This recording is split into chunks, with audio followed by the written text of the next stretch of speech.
L'Alliance israélite universelle, vous le savez, est intimement liée depuis 150 ans à l'histoire des communautés juives d'Orient, des communautés juives en terre d'islam, pour parler largement, implantées depuis 1862 à Tétouan. Elle s'est étendue dans tout le bassin méditerranéen et dans tous les Balkans, et elle a joué un rôle majeur dans les transformations absolument essentielles qui sont intervenues tout au long de la deuxième moitié du XIXe siècle et du début du XXe siècle dans ces communautés. Il y a vraiment un avant et un après Alliance israélite universelle pour les juifs de ces pays.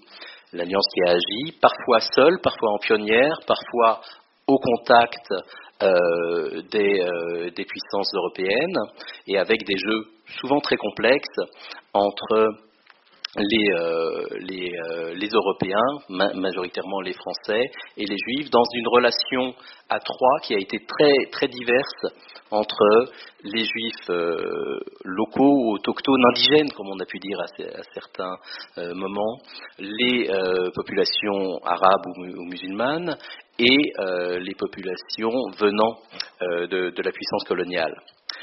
L'Alliance a joué un rôle majeur dans un processus de modernisation, d'émancipation, on peut lui donner des noms divers, et ce n'est pas ce soir l'objet de s'étendre, de régénération en tout cas, c'était le mot employé très souvent, à la suite de l'idéal qui animait les créateurs de l'Alliance, tiré de la Révolution française et du processus d'émancipation des Juifs de la Révolution française. On peut dire quelque part que les instituteurs de l'Alliance avaient pour but d'amener leurs co-religionnaires, c'est le vocabulaire de l'époque, de ces pays, vers une modernité, vers un statut de citoyen, vers une ouverture au monde, de la même manière que les fondateurs de l'Alliance percevaient que les Juifs de France, principalement les Juifs d'Alsace, avaient été également menés vers cette nouvelle ère. Puis l'histoire, bien sûr, s'est accélérée, et avec la Seconde Guerre mondiale, puis la création de l'État d'Israël, on a vu un bouleversement majeur. Plus de 900 000 personnes ont dû quitter leurs installations, leurs logements, leurs traditions, parfois séculaires, voire millénaires, pour prendre une nouvelle fois la route de l'exil vers souvent l'État d'Israël et vers bien d'autres pays. Toute cette histoire, l'Alliance israélite universelle, non seulement en a été l'acteur, mais en est aujourd'hui le dépositaire. La bibliothèque de l'Alliance abrite une collection absolument majeure d'archives, qui sont vraiment une des principales collections d'archives juives au monde, et qui retracent toute cette histoire. Et principalement pour toute la période donc, du XIXe siècle jusqu'à la Seconde Guerre mondiale, elle est une ressource absolument incontournable de documents, non seulement sur l'état des populations elles-mêmes, sur la vie bien sûr de l'Alliance, de ses écoles, de ses implantations, mais aussi sur les relations entre les Juifs et les musulmans, ou les coloniaux, ou les locaux, etc., dans tous ces pays. Et c'est vrai qu'au fil des pages de ces archives, qui sont conservées ici, qui sont classées, qui sont inventoriés, dont les inventaires sont consultables sur notre site internet, donc tout ça est facilement accessible, si j'ose dire. Ces archives révèlent un ensemble de réalités tout à fait fascinantes aujourd'hui, et parmi ces réalités, ce qui a été largement extrait dans ce livre, ce sont les réalités de la situation de mépris et la situation issue de la dimitude qu'ont subi les Juifs dans ces pays. Alors, quand on dit aujourd'hui on ne savait pas quelle était quel était l'état exact des relations entre juifs et musulmans. C'est pas vrai, on savait très bien, en tout cas l'Alliance savait, l'Alliance s'est exprimée sur la question, l'Alliance publiait dans ses bulletins depuis les années 1860 et jusqu'à très tard, jusque dans les années 30 et 40, des récits souvent poignants, et dont vous avez quelques exemples dans ce livre, sur les manifestations qui ont touché la population juive. Mais les archives de l'Alliance, ce n'est pas que ça. Bien entendu, on ne peut pas, je crois, écrire l'histoire des Juifs uniquement à travers l'histoire des malheurs et des persécutions. C'est aussi l'histoire d'une confrontation au progrès. C'est aussi parfois l'histoire d'une cohabitation tout à fait correcte dans certains lieux et à certaines périodes. C'est aussi l'histoire, dans les écoles de l'Alliance, de la présence de jeunes musulmans, qui a été constante, pas forcément très nombreuse, mais qui a été une réalité dans beaucoup de ces pays.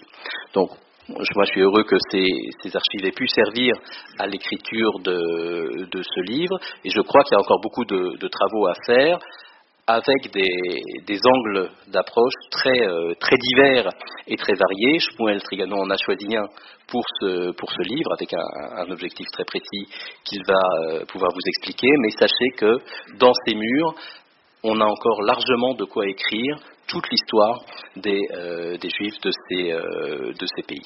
Je vais donc maintenant passer la parole à Shmuel Trigano, qui va donc nous présenter son projet.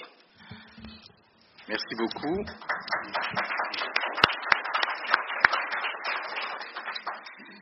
Bien, c'est un réel plaisir de vous voir si nombreux. Ça veut dire que l'histoire séfarade a un avenir, ce qui n'est pas évident quand on essaye de s'y confronter concrètement. Mais effectivement, ce livre est une épure, une première expérience d'écriture d'une histoire politique du monde séfarade et des Juifs de Méditerranée et d'Orient. Jusqu'à présent, quand il y avait un début d'histoire, elle concernait la mémoire. C'était souvent des mémoires individuelles, des mémoires de vie, des récits de vie, des choses très importantes, mais jamais une vue d'ensemble dans une perspective politique. C'était un choix aussi idéologique qui estimait que finalement il y avait là une poussière de communautés et d'individus qui n'avaient pas d'histoire, parce qu'il est bien évident qu'aux yeux de beaucoup d'auteurs, l'histoire est avant tout une histoire politique. Or, il y a eu une histoire politique de ces judaïcités, et cette histoire politique est effectivement très difficile à écrire. Il faudrait maîtriser plusieurs langues à la fois. Ce qui n'est pas toujours évident. Il y a d'un côté l'hébreu, il y a l'arabe, il y a le français, il y a parfois l'anglais, il y a le persan. C'est pas donné à un chercheur de maîtriser l'ensemble de ces langues et l'accès aux archives dans ces langues. Donc, c'est un début d'histoire qui essaye de prendre en considération le fait qu'il y a eu dans cette histoire des dimensions d'ordre politique. Et de fait, lorsqu'on met côte à côte ce qui est un peu le modèle de ce livre, l'histoire de chacune de ces communautés et du processus de la fin, parce qu'en fait il s'agissait dans ces articles d'analyser le processus de la fin. Qu'est-ce qui s'est passé sur le plan juridique, politique, économique, psychologique, au niveau des médias, etc., qui a conduit au départ des Juifs, départ ou bien expulsion, ou exclusion, forme catastrophique, ou départ sournois, de façon sournoise, ça demande aussi d'embrasser l'histoire du nationalisme arabe, l'histoire du sionisme, l'histoire du colonialisme, ce qui n'est pas une chose évidente. Mais je dois avouer que quand j'ai rassemblé tous ces articles, grâce à la collaboration d'un ensemble d'historiens, notamment israéliens, j'ai eu une impression très forte se dégager de cet ensemble. Il y a eu un événement massif qui s'est produit durant ces 30 années. Dans un espace territorial considérable allant de l'Atlantique du Maroc jusqu'à la Perse ou l'Iran d'aujourd'hui. Et cet événement, quoi qu'il se produisit dans des milieux culturels, linguistiques ou politiques différents, présente des similitudes. il y a des éléments de comparaison dans les processus qui se sont mis en place dans chacun de ces pays. Et ces processus de similitude augmentent la dimension massive de cet événement. Et on n'en est que plus stupéfait de voir à quel point cette histoire est soit déniée, soit contestée, voire même par les acteurs eux-mêmes, qui sans doute ont oublié qu'entre eux et les populations locales, il y avait le pouvoir colonial, car c'est pas très politiquement correct ce que je vais vous dire, mais le pouvoir colonial a libéré les Juifs des pays arabo-musulmans. Pour eux, ça a été une libération, une efflorescence considérable, dans la mesure où ils quittaient un état de déchéance citoyenne, juridique, politique, économique, qui était attaché au statut de dhimmi. Il n'est que de voir à la fin, j'ai donc joint un ensemble d'archives de l'Alliance, de témoignages avant la colonisation, grâce à Batior, David Littman et Ruth Atias, qui avaient fait cet effort de rassembler ces documents. C'est terriblement saisissant. Il faudrait les faire lire à ceux qui disent que non, tout était bien, tout était bien. Bien sûr, il y a eu des périodes heureuses, mais aussi des périodes dans lesquelles il y avait une interface entre le judaïsme et les populations locales. Il est vrai que l'émancipation qu'apportaient les écoles de l'Alliance ou la présence coloniale en Afrique du Nord ou française ou anglaise au Moyen-Orient représentait pour les communautés dhimmi du monde arabo-musulman, car il n'y avait pas que les juifs, mais également les chrétiens, les arméniens, représentait pour ces communautés la porte ouverte à une véritable libération et à un progrès social. Peut-être est-ce de ce fait-là que durant notre époque où l'anticolonialisme a été si fort, que cette vérité a été cachée parce qu'elle supposait que et suppose toujours que les ex-colonisés aussi ont eu des responsabilités auparavant et qu'ils peuvent en avoir aujourd'hui alors qu'ils sont supposés absolument innocents en vertu de l'idéologie contemporaine. Donc c'était très important, cette mémoire a été rabrouée, elle a été déniée, elle a été ridiculisée au point que on a pu qualifier le contentieux entre le monde juif et le monde musulman de racisme de la part des juifs, par des gens qui ne comprenaient rien, qui ne connaissaient rien à cette histoire, car il y a un contentieux politique entre le monde juif et le monde musulman. Ce n'est pas l'État d'Israël uniquement, ce n'est pas le sionisme uniquement, c'est également ce que fut cette histoire durant cette période-là et la liquidation de ce monde lorsque les ex-colonisés se sont constitués en État-nation. Il n'y avait plus de place pour les Juifs. Les Juifs, certains d'entre eux y ont cru, ont joué le jeu du nationalisme, se sont engagés en Irak, en Tunisie, au Maroc, qui est un cas un peu spécifique, et ailleurs, mais très vite, il est apparu qu'ils n'avaient pas de place dans la nouvelle citoyenneté qui se mettait en place, et qu'en fait, le nationalisme arabe se retrouvait lui aussi happé par le poids de la religion, par le poids de l'héritage islamique, qui est ainsi formaté que le non-musulman est vu dans un prisme extrêmement réducteur, en tout cas du point de vue du non-musulman, sans doute pas du point de vue ethnocentrique de la conscience musulmane. Et donc, il s'est passé un ensemble de phénomènes que on peut établir des modèles. J'ai essayé dans mon introduction d'en élaborer quelques-uns, parce que le départ des Juifs s'est souvent fait dans la catastrophe, mais aussi sur la base de législation, de juridiction, de décisions politiques des autorités locales. Et je dois dire que quand on compare certaines situations, c'est un véritable statut des Juifs qui a été à l'œuvre, comme du temps de Vichy.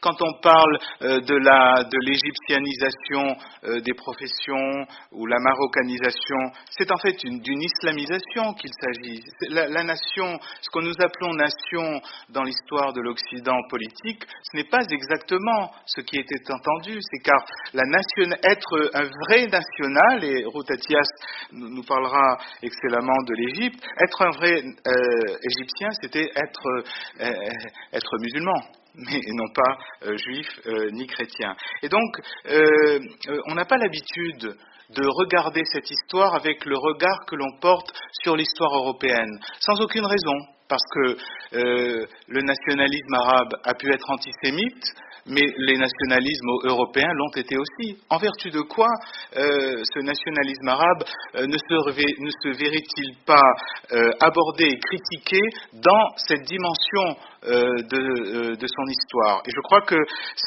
il est très important de conceptualiser et de bien en utilisant d'ailleurs des modèles comparatifs de ce qui se fait dans d'autres histoires.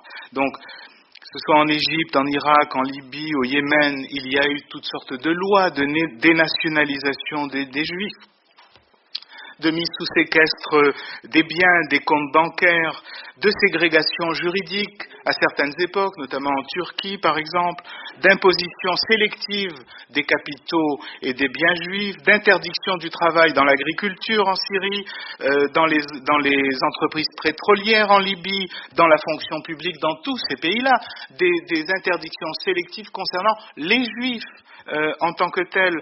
Comment nomme-t-on ça? Comment le nomme-t-on en Europe quand on parle d'arianisation, quand on parle de statut des Juifs, etc. C'est bien ce qui était à l'œuvre, justement, à ce moment-là. Et donc, je crois qu'il y a une urgence de reconsidérer cette histoire, de la prendre d'abord au sérieux. Les communautés séfarades ne sont pas une poussière d'individus folkloriques répartis sur toute la planète, c'est une partie du peuple juif, et comme toutes les parties du peuple juif, ils ont une histoire, et cette histoire est aussi une histoire politique, car je crois que ce que nous a apporté l'expérience du sionisme, c'est justement cette capacité de jeter un regard politique sur l'histoire des Juifs, et non plus un regard religieux, mémoriel, un regard purement évanescent, si j'ose dire, de ce point de vue-là. Mais il y a eu également, dans la majorité des situations, des événements, des moments de violence. Un pogrom, des assassinats, un moment de violence qui a cristallisé pour l'ensemble des Juifs une angoisse radicale qui a joué un rôle dans leur fuite ou dans leur exclusion. Et donc, ces événements aussi doivent être compris dans cette perspective globale, dans cette problématique. Ce n'était pas, très souvent, ces événements se font avec la complicité de la police locale, ou alors le silence coupable des pouvoirs coloniaux qui laissent faire quelque temps avant d'intervenir, car les Juifs étaient aussi une soupape de sécurité pour les pouvoirs coloniaux par rapport aux populations locales. Grosso modo, ces Juifs dont nous parlons ne sont pas des imbéciles. Ils ont fait un choix politique. Le choix politique qui était le plus intéressant pour eux, qui était justement celui de l'Occident. Ce choix politique, si vous voulez, ils ont eu sans doute à en payer les conséquences ultérieurement, mais ce choix politique correspondait tout à fait à leurs intérêts au niveau du progrès social, de leur liberté et de leur avancée. Le nationalisme arabe représente une force considérable dans ce départ, dans l'explication de ce départ. Il est complexe. On a dit, j'ai lu pas plus tard qu'aujourd'hui dans un site assez ahurissant de la Fondation de la Mémoire dans son programme Aladdin, des choses étonnantes sur l'histoire des rapports judéo-musulmans. Mais l'antisémitisme du mouvement nationaliste arabe ne vient pas uniquement d'une copie de l'Occident. Il a une histoire sui generis dans l'islam, dans les antécédents de l'islam. Et cet antisémitisme, il a eu aussi une connivence avec l'Allemagne, parce que l'Allemagne était la concurrente des nations françaises, anglaises, coloniales. Et donc l'Allemagne a de tout temps, depuis l'Empire, tenté de soulever les populations musulmanes dans un esprit national et nationaliste contre les pouvoirs coloniaux pour contrer l'influence de l'Angleterre et de la France. Et donc, si vous voulez, cette connivence avec l'Allemagne a connu aussi un épisode tout à fait extraordinaire, si l'on peut dire, l'épisode du grand moufti de Jérusalem, Haj Amin el-Husseini, le grand moufti de Jérusalem. Et non seulement le chef du mouvement palestinien, mais en plus le chef du nationalisme arabe. Ce n'est pas n'importe qui. Il fut un dignitaire du régime nazi. Il a résidé à Berlin. Il a créé une légion en Yougoslavie, ce qui sera plus tard la Yougoslavie. Il a exterminé des gens avec des musulmans des Balkans. Il s'est sauvé. Il a été sauvé grâce à l'aide de la France. Nous avons publié un article de Tzila Hershko dans la revue Controverse, où justement elle analyse à travers des documents du Quai d'Orsay comment la France, le Quai d'Orsay, a fait échapper Haj Amin el-Husseini au tribunal de Nuremberg, parce qu'elle escomptait en retour qu'il tairait, qu'il calmerait les nationalistes en Afrique du Nord, pour ne pas gêner le pouvoir colonial français. Mais Husseini se réfugie en Égypte, il continue à exercer. Il y a eu un épisode nazi en Irak, et donc, si vous voulez, franchement, ce mythe que l'État d'Israël est créé par des réfugiés européens en dédommagement de la Shoah, punissant des populations innocentes de toute la situation au Proche-Orient, ça a quelque chose d'un mythe, d'un conte de fées, mais qui travestit très profondément la réalité, sans compter la révolte palestinienne et les meurtres de juifs également à ce moment-là. Donc, si vous voulez, je crois qu'il y a une histoire extrêmement complexe qui est réduite aujourd'hui à des schémas idéologiques simplistes pour accuser Israël et les Juifs, tout simplement. C'est pas très compliqué à comprendre, mais l'ignorance est telle que ça autorise des gens, même très cultivés, très intelligents, à émettre des jugements à l'emporte-pièce qui n'ont aucun fondement historique. Donc, il est très important que nous prenions en charge notre histoire, que nous contribuions à l'écrire, que nous maintenions notre discours sur cette histoire. Il est totalement légitime. Je ne vois pas pourquoi c'est le discours de l'autre qui compterait et pas le nôtre. Et donc il faut arriver à l'installer dans la conscience collective, car je suis intimement persuadé qu'il est adéquat à la réalité historique, en tout cas même celle dont nous avions une réminiscence à notre époque. Mais tout ceci est un travail considérable qui demande aussi la contribution de tout le monde, l'aide de tout le monde, et surtout le fait d'avoir aussi des relais. Voyez, très souvent, nous avons tendance, par gentillesse, par convivialité, à retenir notre souffle et notre mémoire. Mais c'est la porte ouverte à tous les abus. Vous serez respecté quand vous vous respecterez vous-même. Ça, c'est un principe fondamental. Vous devez défendre cette histoire-là parce que c'est votre histoire et c'est le fondement de votre légitimité, non seulement votre légitimité, mais la légitimité d'un État d'Israël. Car cette population est allée dans deux pays essentiellement, la France et surtout l'État d'Israël. L'État d'Israël, ce n'est pas un refuge pour les rescapés de la Shoah. C'est le lieu d'une autodétermination d'une minorité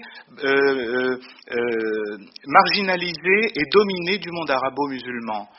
L'État d'Israël, c'est aussi cela, car la majeure partie de la population est originaire de ces pays-là. Ce n'est pas une population qui a souffert de la Shoah. Nous n'avons pas besoin d'avoir souffert de la Shoah en tant que juifs du monde arabe pour être légitimés à exister. L'État d'Israël n'a pas besoin d'être les rescapés de la Shoah pour pour avoir le droit d'exister. Il existe parce qu'il y a une histoire juive, parce qu'il y a un peuple juif qui a le droit à la liberté, à l'indépendance, à la souveraineté. Et le monde séfarade fait partie de ce monde-là. Bon, voilà pourquoi j'ai contribué à ce livre. Merci beaucoup, Shmuel. Je vais donc passer la parole à Ruth Toledano-Attias, docteur en sociologie, qui va bientôt publier sa thèse sur l'image des juifs séfarades dans l'historiographie juive au XIXe et XXe siècle, et qui s'est donc beaucoup penchée sur nos archives en général, mais sur l'histoire donc du départ des juifs d'Égypte et du Yémen. Merci. D'abord, je voudrais dire que je suis un pur produit de l'Alliance israélite universelle. Jusqu'au bac, j'ai été dans toutes les écoles de l'Alliance à Meknès. Ensuite, avant de commencer, je voudrais dénoncer un scandale. C'est-à-dire aucun historien, qu'il soit juif ou non juif, qui s'est occupé de l'histoire des pays du monde arabe, arabo-musulman, n'a jugé que c'était un scandale de dénoncer la DIMA comme étant un scandale politique. Je trouve ça inimaginable, pourtant c'est un statut discriminatoire, légalisé, canonisé, et personne ne juge que c'est un scandale. Eh bien, moi je le dénonce au moins ce soir en public, mais c'est écrit dans ma thèse. Par ailleurs, je dois tenter de tracer à grands traits comment deux des communautés les plus anciennes de la diaspora juive, ayant été sous administration ottomane, ont disparu dans les années 1950. Celle d'Égypte était plus sécularisée que celle du Yémen, qui, contrairement à ce que l'on pouvait imaginer, ont eu des contacts avec la modernité à partir du XIXe siècle. Mais les processus qui ont abouti à leur disparition ne sont à certains égards pas de même nature, sauf, on s'en doute, l'antijudaïsme que l'on mobilise toujours à toutes sortes de fins. En Égypte, il s'agit d'un processus politique de dénationalisation progressive des juifs autochtones et des résidents étrangers à la suite des protections consulaires, qui a abouti à leur expulsion, tandis qu'au Yémen, il n'est pas question de principe de nationalité au sens moderne du terme, il est plus question de persécution politico-religieuse liée à une surapplication de la DIMA dans le temps et dans l'espace. Cela aboutit à leur départ, qui s'apparente plus à des odyssées individuelles, un mouvement désordonné de fuite, de longues marches nocturnes, afin de franchir les frontières pour parvenir à Aden sous protectorat britannique.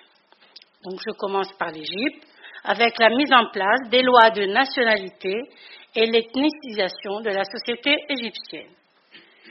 Le premier signe qui s'impose dans l'espace public égyptien est le concept d'indigène, qui distingue le vrai égyptien musulman ou arabe des résidents considérés comme étrangers. Autrement dit, tout ce qui n'est pas musulman est étranger. Cette affirmation identitaire s'est manifestée très tôt, dès 1880, avec le vice-roi d'Égypte, le Khedive Ismaël, lorsqu'il décida de composer un cabinet constitué d'éléments véritablement égyptiens. Ainsi débute le long processus de mise en place de la nationalité égyptienne. En 1918, l'Égypte devient un protectorat britannique, mais il y a eu la signature du traité de Sèvres en 1918 et étonnamment, ce traité va avoir des répercussions négatives sur les juifs autochtones. Le troisième article, l'article 6.4, y développe la notion, je cite, d'appartenance à la race de la majorité de la population.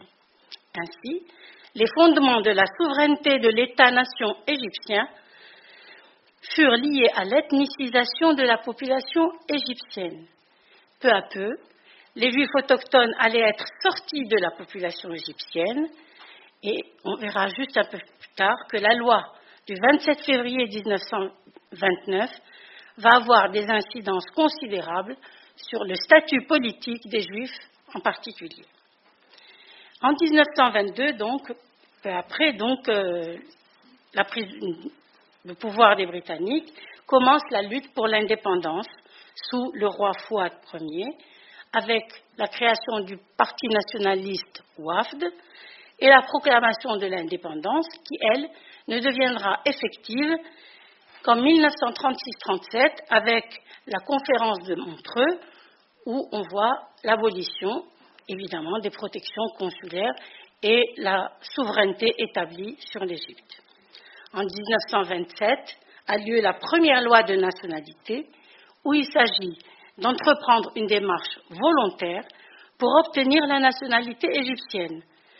Mais voilà, la majorité des juifs locaux la négligent, ne percevant aucun caractère d'urgence à le faire.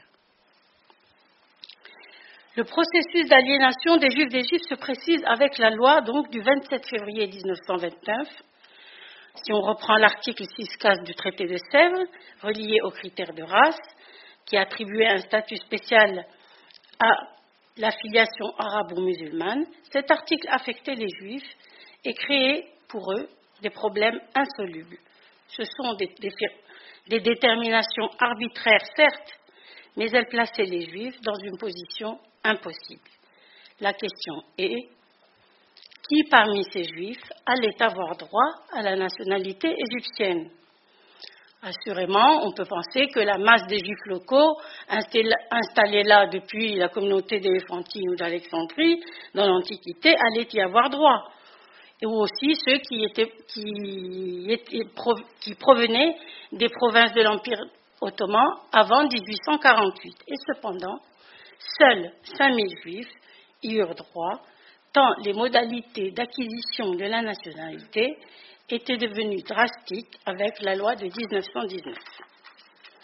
Au début des années 30, des changements importants se produisirent dans l'arène politique égyptienne lorsque l'on constata qu'un lien s'était établi entre les fondamentalistes musulmans d'Égypte et la lutte arabe en Palestine, avec les émeutes de 1929 et 1936. Dans l'espace politique, on sent un développement de plus en plus perceptible de la propagande anti-juive.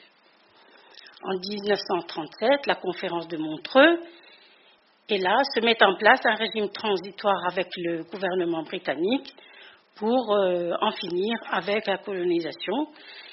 Mais on voit là se passer quelque chose qui va être déterminant, la suppression du statut personnel des Juifs et des tribunaux mixtes pour toutes les minorités religieuses et les résidents étrangers. De manière concomitante, on assiste à une poussée de nationalisme musulman, avec des manifestations ouvertes ou cachées de xénophobie dans l'opinion publique, une exacerbation de l'esprit nationaliste. Les liens sont avérés entre le mouvement Jeune Égypte et les émissaires nazis, et bien sûr, il s'ensuit un décalage entre la minorité juive et la majorité musulmane. Alors bien sûr, les questions qui se posent sont de cette nature. Pourquoi la création de l'État-nation égyptien s'est associée à l'exclusion de la minorité juive autochtone? Pourquoi le choix national des Juifs d'Égypte s'est-il trouvé entravé? Ou alors, comment les Juifs autochtones sont devenus des apatrides? Comment les Juifs les plus incontestables, mais aussi les plus pauvres, se sont retrouvés, pour ainsi dire, dépouillés de leur égyptianité? Les voilà obligés de prouver qu'ils avaient été toujours là, tout simplement, pour obtenir la nationalisation, alors qu'aucun registre de l'état civil n'avait été tenu par les puissances occupantes. Évidemment, ils ne le purent pas, pour toutes sortes de raisons, d'ordre pratique ou même d'ordre trivial, le manque de temps, le manque d'argent, sans compter toutes les complications, les tracasseries administratives et les rejets du ministère de l'Intérieur égyptien, la mauvaise volonté des fonctionnaires, leur lenteur, les difficultés et la corruption. Paradoxalement, ce sont donc les plus égyptiens des Juifs égyptiens qui eurent les plus grandes difficultés à établir leur statut. Ils devinrent, du point de vue légal, des apatrides. Ainsi, 40 000 Juifs furent déclarés apatrides. Les Juifs constataient que la loi laissait le champ ouvert à certaines formes de discrimination et qu'ils étaient les seuls étrangers à être devenus des apatrides. Ni les Syriens chrétiens, ni les Arméniens, ni les Italiens n'eurent droit à un tel traitement. Inutile d'insister donc sur les manifestations de l'antisémitisme dues à la propagande nazie qui infestait la rive sud de la Méditerranée. Je vous l'ai déjà dit, le mouvement Jeune Égypte attribuait toutes les maladies sociales et politiques du monde musulman à la conspiration juive. Au printemps 1938, les slogans anti-juifs se mêlaient aux slogans anti-sionistes contre la partition de la Palestine, tout ça, vous êtes familiers. Mais les liens étaient clairs. La majorité de la population musulmane d'Égypte, intellectuelle compris, était favorable à l'avancée et même à la victoire de Rommel en 1941-42, alors que les Juifs égyptiens, dans un élan pathétique, tentaient de mobiliser les musulmans en leur faveur en parlant de symbiose judéo-arabe, notamment Maurice Farjon. Enfin, aux campagnes antisionistes s'ajoutèrent les campagnes anti-britanniques, les extrémistes, c'est-à-dire Jeune Égypte, les frères musulmans, les Young Men Muslim Association, étaient les ennemis, que les Juifs étaient les ennemis des musulmans. Les Juifs, donc, devinrent les cibles honnies des masses égyptiennes. Donc, on voit bien, l'égyptianisation est en marche et elle va atteindre les affaires publiques et commerciales. Les lois promulguées visent à restreindre les activités économiques des résidents n'ayant pas la nationalité égyptienne, c'est-à-dire tous les chefs d'entreprises juifs ayant un passeport étranger depuis les protections consulaires et la prise en main de toutes les entreprises par les vrais Égyptiens dans tous les secteurs d'activité économique, politique, culturelle, éducatif, etc. D'abord, la première loi sur l'arabisation à la fin des années 30, puis la loi de juillet 47 sur les compagnies, afin de faire sortir tous ceux qu'on considérait comme des étrangers, c'est-à-dire tous les non-musulmans. Les Juifs, devenus des apatrides, exprimaient une grande angoisse, bien sûr, et un grand sentiment d'insécurité. Ils ont fait quelques tentatives, ils ont tenté d'égyptianiser leur communauté, mais dans les faits, leur angoisse s'est traduite, pour certains d'entre eux, par des activités sionistes, notamment la communauté juive, les jeunes d'Alexandrie. On vit une émigration semi-légale, l'émigration d'Alet, 1944 à 1947. Les Juifs locaux se mêlaient aux réfugiés de la Shoah acheminés via l'Égypte. Ou alors, au cours de l'opération Pessah, en avril 1946, où 4 groupes de Juifs d'Alexandrie, de 100 à 200, furent transférés en Israël.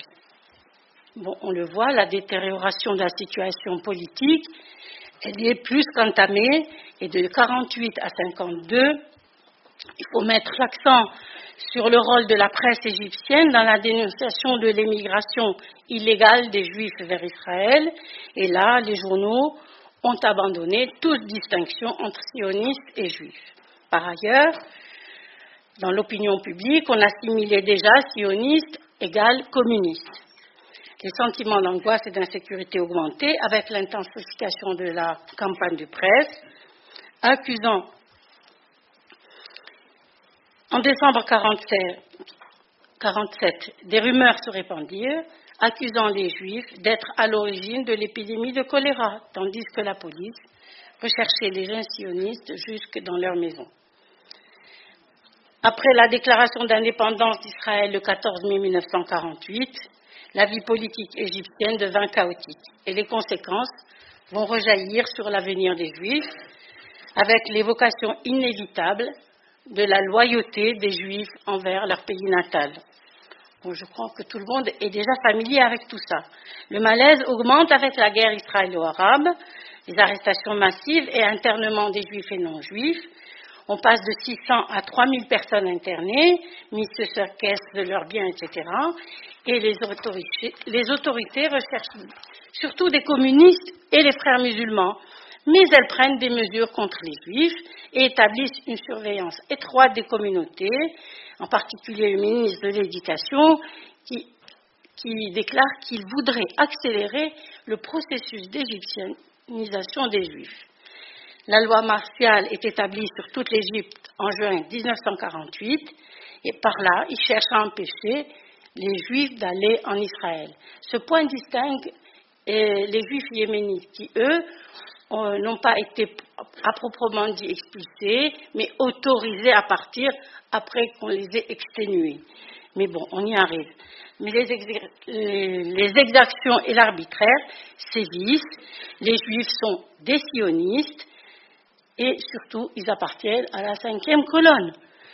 On va voir, bien sûr, en 1948, à cause de la guerre, des émeutes et des manifestations monstres, des pillages et des saccages, etc., de magasins juifs.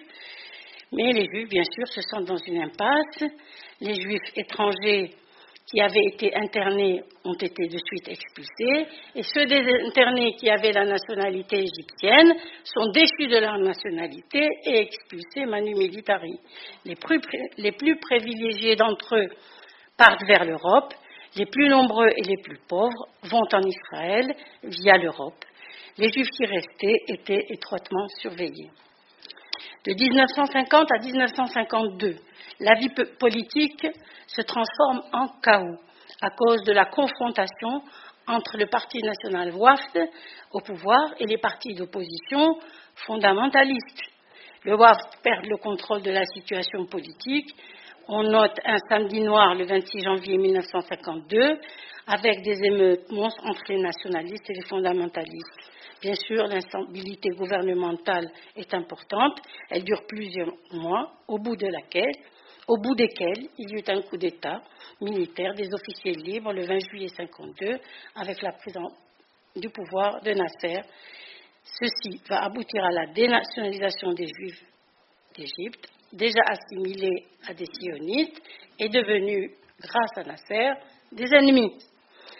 Et on va assister à la phase ultime de la présence juive en Égypte, après l'ethnicisation et l'exclusivisme égyptien, les Juifs étant considérés comme une catégorie non assimilable à la société égyptienne. En novembre 1956, c'est l'officialisation de la dénationalisation des Juifs, considérés comme ennemis, sionistes, etc. Restrictions et mesquineries administratives, certes, mais pas de législation discriminatoire codifiée, disent des historiens juifs. Après la dénationalisation, il y a déégyptianisation des Juifs. Les Juifs s'en vont, il ne reste plus aujourd'hui que 300 à 400 Juifs. Seuls les Juifs sont expulsés, mais les historiens juifs disent, et c'est vrai, il n'y a pas eu de loi de persécution. D'accord, il n'y a pas eu de loi de persécution, mais les Juifs n'ont pas participé à la guerre, directement à la guerre israélo-arabe, mais ils sont considérés comme des ennemis. Alors, comment considérer cette chose? Ils sont responsables collectivement avec les Juifs d'Israël de la guerre contre les Arabes. Si ça, ce n'est pas de l'antisémitisme, eh bien, je vous conseille, moi, de vous rappeler la fable de La Fontaine. Si ce n'est toi, c'est donc ton frère ou donc quelqu'un des tiens. Moi, pour moi, c'est clairement de l'antisémitisme, même s'ils ne disent pas que c'en est.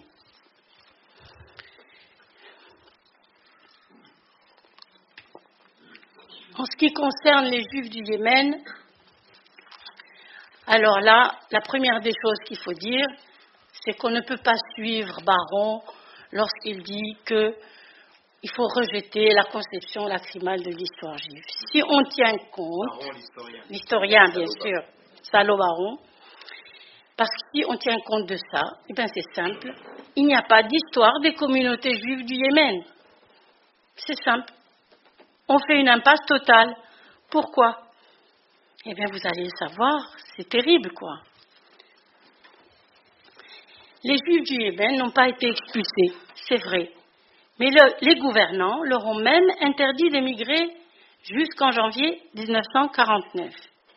Seulement, eux, depuis 1881, ils ont commencé à émigrer en Israël. Et pendant tout ce temps, le problème pour eux fut d'atteindre Aden sous protectorat britannique. C'était leur planche de salut. Alors, il y a des questions qui s'imposent très vite. Pourquoi ont-ils fait le choix impératif du départ? Pourquoi leur est-il devenu insupportable de continuer à vivre au Yémen alors qu'ils ont toujours subi le régime discriminatoire de la Dima depuis l'islamisation du pays au 7e, 8e siècle? Les Juifs habitant le Yémen du Nord sont sous l'autorité des imams chiites zaïdites. On dit qu'ils étaient mieux traités que ceux des zones côtières Shafaï. Ces derniers appliquaient le régime de la Dima de manière insupportable, se livrant à de très nombreuses exactions, toutes plus terribles les unes que les autres.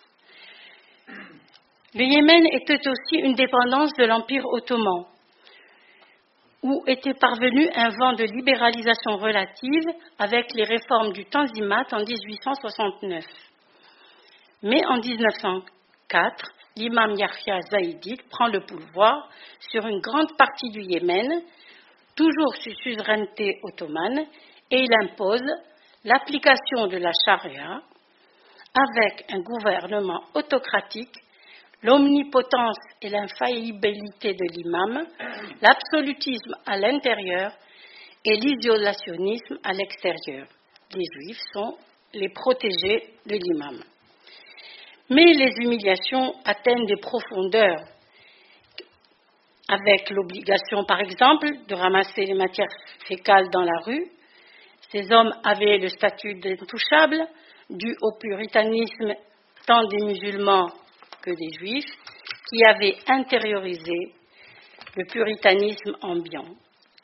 Après la détente relative avec les Ottomans, l'accroissement des échanges commerciaux et l'ouverture momentanée avec les Britanniques, la politique discriminative et coercitive de l'imam va provoquer un choc forcément entre deux forces contradictoires chez les Juifs. L'indépendance du Yémen arrive vers 1920, mais le coup de tonnerre dans la vie des Juifs du Yémen fut la réintroduction d'une ancienne coutume non prévue par la charia, la conversion forcée des orphelins juifs. Ce décret de 1922 fit craquer le moule dans lequel s'étaient fondus les Juifs pour supporter les contraintes de la Dima. Les 10 premières années, ce traité fut appliqué avec la plus grande rigueur, notamment chez les Shafaï. Et les Juifs ne sont pas restés inactifs. Ils ont réagi en tentant de soustraire les orphelins à l'internat de l'imam, où on en faisait en particulier des soldats de métier. D'ailleurs, on dit que l'un de ces soldats de métier serait devenu président du Yémen. Il est mort il y a peu de temps. Mais les mesures de rétorsion étaient sévères, notamment la torture, etc. En 1928, ce décret fut réactivé et la conversion des orphelins obligatoire sous peine de mort. Néanmoins, les Juifs essayaient de les faire passer en fraude à Aden, de les cacher et tenter de les envoyer en Israël. En 1929, ils réussirent à en faire sortir 80 âgés de 5 à 13 ans. Comme tout le monde, bien sûr, ils enduraient les maladies systémiques du pays, la famine, épidémie, sécheresse, etc. Et en plus, ils devaient subir les calamités comme les fausses accusations. En 1929, les Palestiniens du Yémen répandent des fausses accusations, provoquant une exacerbation des tensions entre juifs et musulmans. L'émigration étant interdite, ils tentaient de partir en abandonnant tous leurs biens. Parfois, ils abandonnaient même les femmes et les enfants, tellement ils étaient excédés. Ils étaient nombreux à vouloir s'en aller, n'importe où, quitter ce pays. La montée du sentiment anti-juif va s'aggraver avec la visite du Moufti de Jérusalem en 1934, propagande anti-juive, fausses accusations, rumeurs délirantes, comme quoi les Juifs auraient détruit la mosquée d'Omar. Enfin, pendant la Deuxième Guerre mondiale, les Juifs furent de plus en plus nombreux à vouloir fuir, toujours à pied, sans nourriture, la nuit. Je vous laisse deviner dans quel état d'épuisement ce qui arrivait. Aux calamités donc naturelles, décidément fréquentes dans ce pays, les conditions du voyage étaient très difficiles, le désespoir énorme. Du nord du Yémen jusqu'aux frontières du protectorat au sud, Le voyage durait des mois et la traversée des frontières dangereuses car elles étaient infestées de voleurs et de rançonneurs. Mais déjà, nous sommes en pleine guerre mondiale et 23 000 réfugiés sur les 50 000 que compte la communauté juive du Yémen croupissent à Aden dans des camps surpeuplés et insalubres. On estime que 30% des Juifs mourraient au cours de ce voyage vers Aden d'épuisement et de faim. Les Juifs quittaient le Yémen au péril de leur vie, c'est une évidence. Et Tudor Parfit, un historien qui a tracé l'histoire des Juifs du Yémen, dit qu'ils estimaient qu'en dépit des conditions épouvantables dans la colonie britannique, les Juifs yéménites considéraient qu'ils y seraient mieux que dans le Yémen de l'imam. Cet imam va mourir. Il fut assassiné le 17 février 1948. La guerre de succession entre son fils et son vizir va ouvrir une période de chaos politique, toujours dans les pays arabes. Avec la guerre israélo-arabe, eurent lieu de nouvelles arrestations et de fausses accusations. Et là, va avoir lieu le tournant politique. Son fils Ahmed prend le pouvoir et il attendait qu'il y ait un armistice entre l'Égypte et Israël pour officialiser la politique qu'il avait en tête. En janvier 1949, il fait établir la liste exacte des biens et propriétés juives. En février, après la signature d'armistice entre Israël et l'Égypte, il va leur octroyer l'autorisation d'émigrer, moyennant finances, et quelles finances, évidemment, aux frontières, tous les chers qui étaient là demandaient un droit de péage de plus en plus exorbitant. L'arrière-pensée de l'imam fut sans doute de compliquer la tâche d'Israël et de provoquer à terme son affaiblissement économique et sa disparition. L'intérêt des Juifs qui avaient vécu là pendant 4000 ans ne les intéressait pas, seul comptait le souci de hâter la chute du nouvel État. Quant à l'attitude du gouvernement britannique d'Aden envers les réfugiés juifs, elle fut plus que problématique. Il soufflait le chaud et le froid, provoquant la panique chez les réfugiés.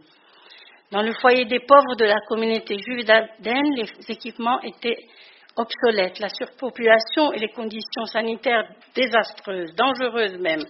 À cela s'ajoutaient les menaces des Britanniques de les renvoyer au Yémen. En outre, l'agence juive compliquait la situation car elle ne jugeait pas opportun le moment de cette émigration. Et les autorités britanniques devenaient de plus en plus nerveuses car elles craignaient les complications provenant de la part de la population musulmane d'Aden. Les émeutes eurent lieu en effet en 1947 et eurent des répercussions sur l'émigration à cause de la question de la Palestine. L'hostilité des Arabes envers les réfugiés d'Aden était palpable. Il y eut du saccage, des pillages, enfin tout cortège habituel. Lorsqu'en 1949, Ahmad autorise leur émigration, les Britanniques vont s'adapter à la nouvelle situation, les scrupules concernant la Shoah remontant à la surface.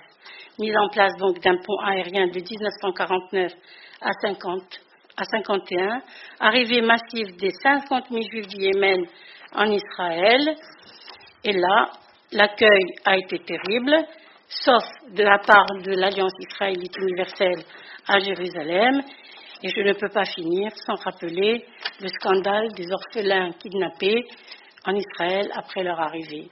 Voilà, la boucle est bouclée. Ils ont souffert par les orphelins avant et après. Je vous remercie.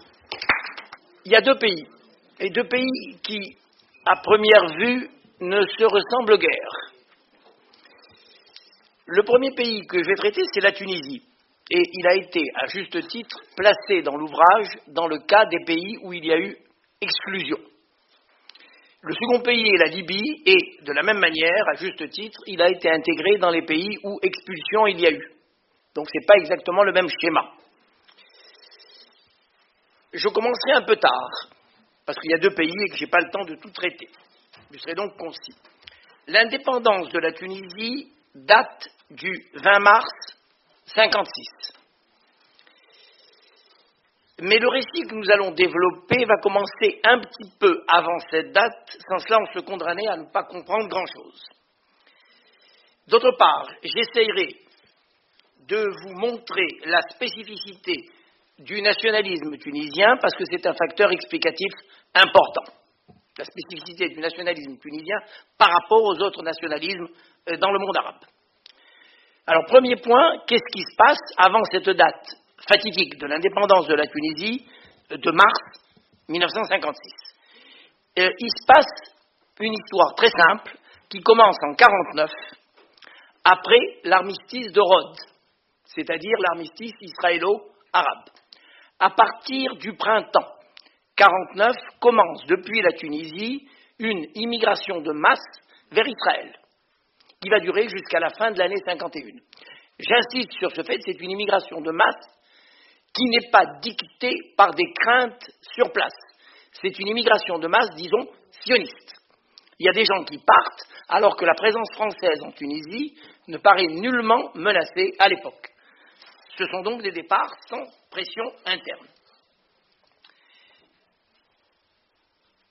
D'autre part, il y a en Tunisie un problème politique qui sont les revendications des nationalistes tunisiens. En 1950, donc après le mouvement important dont je vous ai parlé, est mis en place à Tunis le gouvernement dit de M. Mohamed Chniq, gouvernement très proche des nationalistes et qui était chargé de négocier en leur nom avec les autorités françaises des réformes politiques. Seulement, ça partait sur une ambiguïté fondamentale. Les nationalistes tunisiens pensaient à l'indépendance pure et simple. Et le gouvernement français pensait seulement à un aménagement du cadre du protectorat. La Tunisie est un protectorat. La Tunisie n'est pas l'Algérie. Je ne vous donnerai pas le détail des différences, mais enfin, il y a un gouvernement tunisien, il y a 2 langues officielles, etc., etc. Malheureusement, ou heureusement, en janvier 1952, il y a une déclaration de Robert Schuman, à l'époque Premier ministre en France, qui déclare que les liens entre la France et la Tunisie étaient des liens définitifs. Ce qui va entraîner une série d'émeutes, qui va mettre le feu aux poudres, et aboutir pendant 3 ou 4 ans à quelque chose qui ressemble, en beaucoup plus faible, à la guerre d'Algérie. Donc il va y avoir des incidents sanglants. C'est pas juif tout ça, hein. Bon. Mais ça va entraîner des départs vers Israël dus aux craintes de la situation sur place. Bon. Et ça va entraîner aussi un autre mouvement qui est un début, une amorce de départ vers la métropole, vers la France, à partir de 1952. Bon, ça va durer quelques années, et finalement, ça se termine par le voyage à Carthage du président du Conseil de l'époque à Paris, Pierre Mendès France, en juillet 1954. 54, c'est le voyage de Carthage. Bon, Mendès France arrive et il décide que la notion d'autonomie interne est retenue par le gouvernement français et qu'on doit immédiatement entamer des négociations avec les représentants des nationalistes tunisiens. Seulement, le mot autonomie interne est rendu en arabe avec une certaine ambiguïté. Le mot est rendu sous la forme indépendance interne. Istiqlal dakhili. Alors on met en place un gouvernement proche des nationalistes, le gouvernement de M. Tahar Ben-Ammar, qui est favorable aux juifs. Le Premier ministre est favorable aux juifs, il n'est pas antisémite. Et il est chargé donc de négocier le futur statut. On aboutit en 1955 à des résultats qui sont la mise en place de l'autonomie interne en Tunisie, censée durer 10 ans, et du retour triomphal du chef nationaliste tunisien Habib Bourguiba en juin 1955. Bon, tout cela n'est pas juif, hein, mais là aussi, ça entraîne un certain nombre de départs dus à des craintes parfaitement compréhensibles. Départ vers Israël et vers la France. Et à la mi-57, donc 1 an à peu près, après l'indépendance de la Tunisie, la population juive paraît rassurée, surtout avec un voyage triomphal du président Bourguiba dans le quartier juif historique de Tunis, la Hara. Donc les départs se tassent, et ils se tasseront jusqu'au milieu de l'année 61. À partir de 61, c'est un délabrement total, et c'est le début de la fin pour la communauté juive de la région de Tunis. Voilà pour la période donc dite de l'indépendance. Alors on va voir maintenant les crises postérieures à l'indépendance qui vont être beaucoup plus importantes que ce qui s'est passé avant, parce que c'est dans ces crises postérieures à l'indépendance que va se nouer le drame et que vont se nouer les départs massifs. Ça se fait dans une atmosphère délétère en ce qui concerne les rapports entre Paris et Tunis. Les rapports sont très difficiles car le décor politique est dominé par la guerre d'Algérie. Il est dominé aussi par des conflits d'intérêts locaux en Tunisie et il est dominé par la personnalité de deux personnages que rien ne prédisposait à s'entendre, le président Habib Bourguiba et le président français Charles de Gaulle, avec des comportements de part et d'autre quelque peu, disons, caractériels, de part et d'autre. Bon, donc une atmosphère très délabrée et des coups d'épingle contre la communauté juive, une série de coups d'épingle. Je vous les donne rapidement. En 1958, le conseil élu de la communauté juive de Tunis est dissous, sans autre forme de procès. Et il y a un discours du ministre de la Justice, Ahmed Messiri, qui est un discours menaçant, gratuitement menaçant contre les Juifs. On lui était dit, ceux qui ont l'habitude de vivre jusqu'à présent sous la protection du gendarme français doivent s'adapter ou partir. En 60, les relations postales avec Israël sont coupées. Enfin, en 1960, apparemment sans aucune raison, tout le quartier juif historique de Tunis, la Hara dont je vous ai parlé, est détruit, y compris la très vieille synagogue, probablement du XVIe siècle, mais sans aucune nécessité. Bon, tout cela pourrit l'atmosphère donc psychologique. Et ça se termine par ce qu'on appelle l'affaire de Bizerte, c'est-à-dire des heurts sanglants entre les troupes françaises qui occupaient la base de Bizerte, tout à fait au nord du pays, et les manifestants tunisiens, qui se terminent donc par une défaite sanglante des manifestants tunisiens et un mouvement extrêmement violent contre les Juifs, avec très probablement des rumeurs infondées contre les Juifs. En 1964, c'est l'affaire des terres. L'affaire des terres, c'est des terres de colonisation tenues par des colons français que le président Bourguiba s'était engagé en 1963 à maintenir en place pour 5 ans. On leur avait garanti 5 années de paisible jouissance. Bon, en fait, en 1964, Bourguiba rompt cet accord et nationalise ces terres, ce qui entraîne un très vif conflit avec la France, des mesures françaises contre le gouvernement tunisien, en particulier la diminution de l'aide technique et financière qui était donnée à Tunis, toutes des difficultés économiques, beaucoup d'entreprises ferment, dont des entreprises juives, entraînant dans le départ une foule de gens. Enfin, le mot de la fin, c'est juin 1967, début juin, où une foule plus ou moins contrôlée s'acharne sur les boutiques juives de Tunis et brûle la grande synagogue de la capitale. À partir de ce moment-là, les départs vont continuer, ils seront très lents, très étalés dans le temps, mais 7 ou 8 ans après, la communauté juive de Tunisie avait vécu. On peut considérer que moins de 10 ans après, il n'y avait plus en Tunisie que des individus, plus de vie organisée en termes communautaires. Alors, pour comprendre la spécificité de ce pays, je crois que, dans un troisième temps, il faut que je vous donne quelques clés sur le nationalisme tunisien, qui est très particulier. Le nationalisme tunisien est spécifiquement tunisien, c'est-à-dire qu'il n'est pas panarabe. Il est dans un cadre tunisien et pas du tout panarabe. Autrement dit, par nature, par essence, il est anti-nassérien.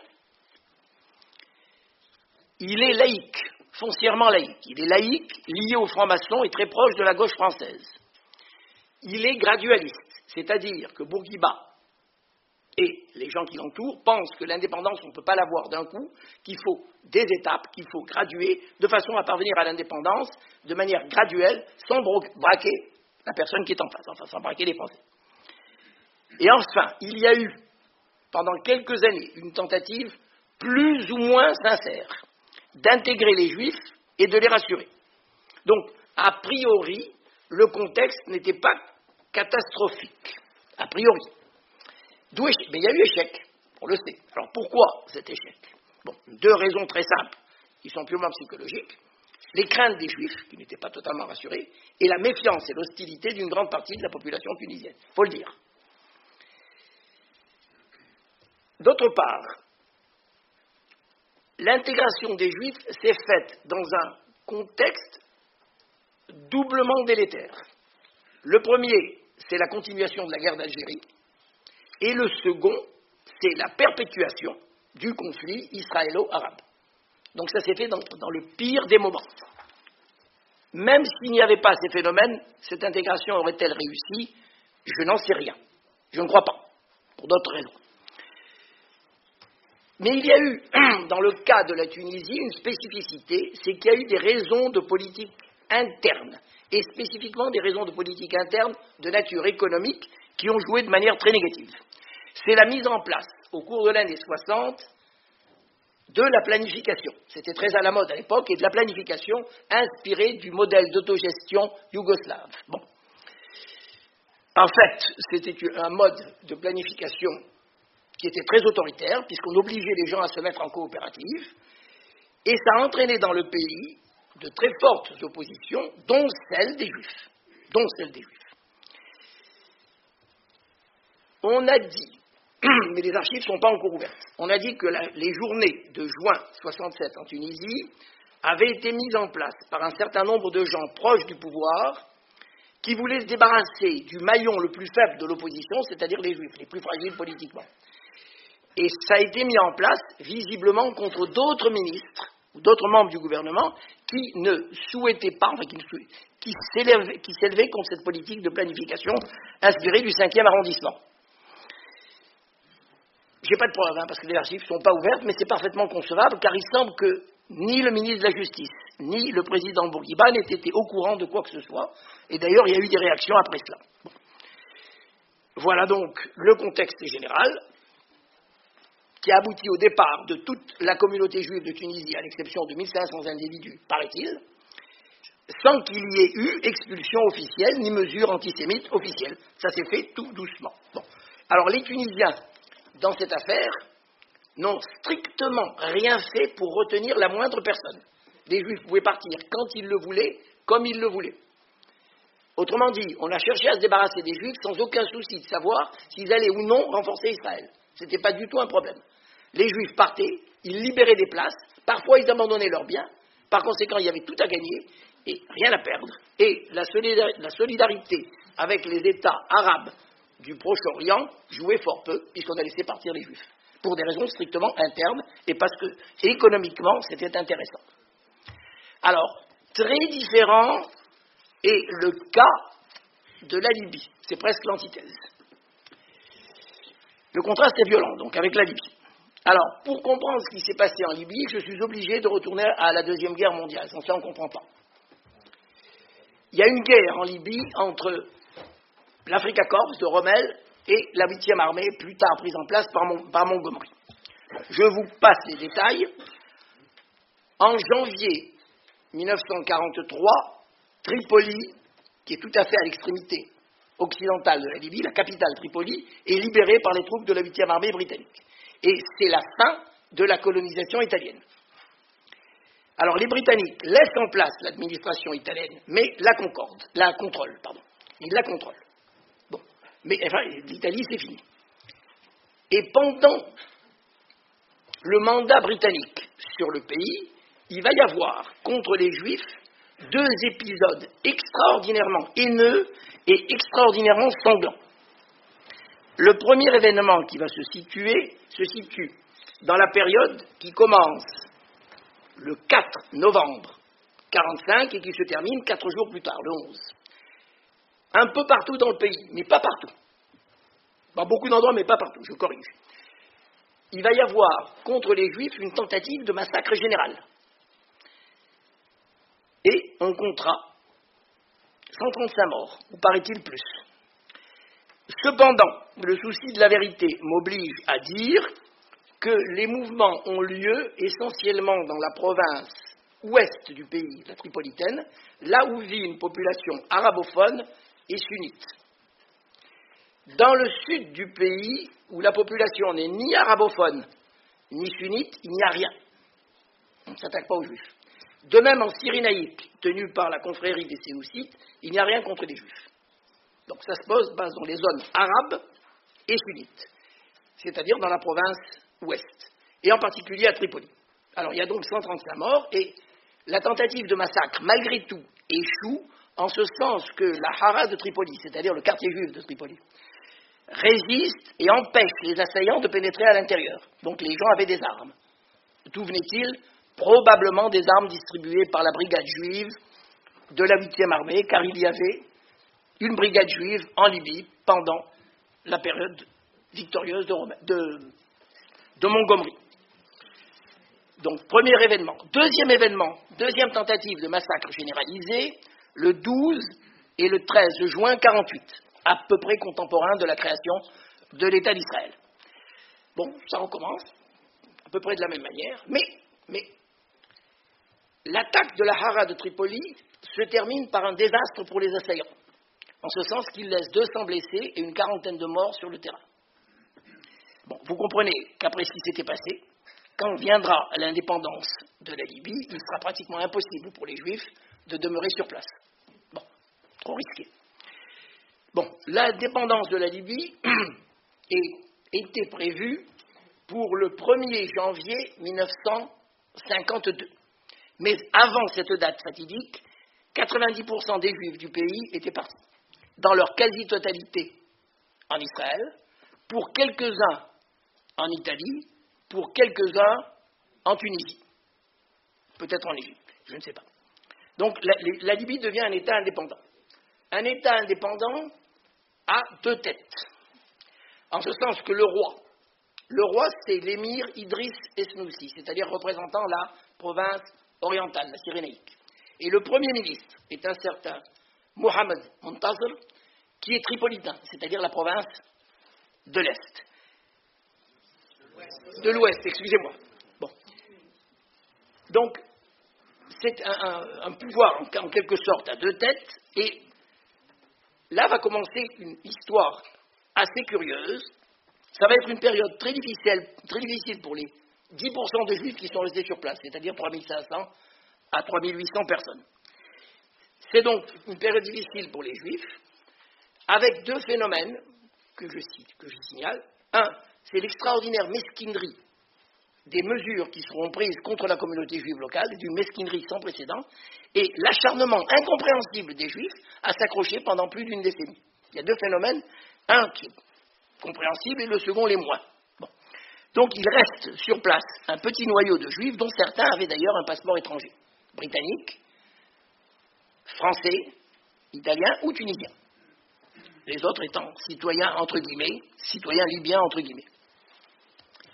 Et à partir de ce moment-là, enfin à partir des années post-indépendance, vont commencer des coups d'épingle, mais plus douloureux qu'en Tunisie.